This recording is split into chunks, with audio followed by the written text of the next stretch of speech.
வச்ச மாமனவ யாரு பாடுகிற பாட்டுல தானியும் அத கூறு யாரிடத்தில் உன் மனசு போச்சு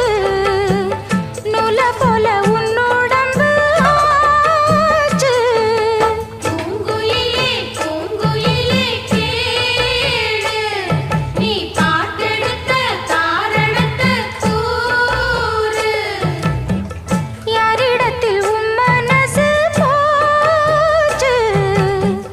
நூல போல உன் உடம்பு ஆச்சு வட்டமிட்டு சுத்தும் கண்ணு வீச்சு வாய விட்டு போனதென்ன பேச்சு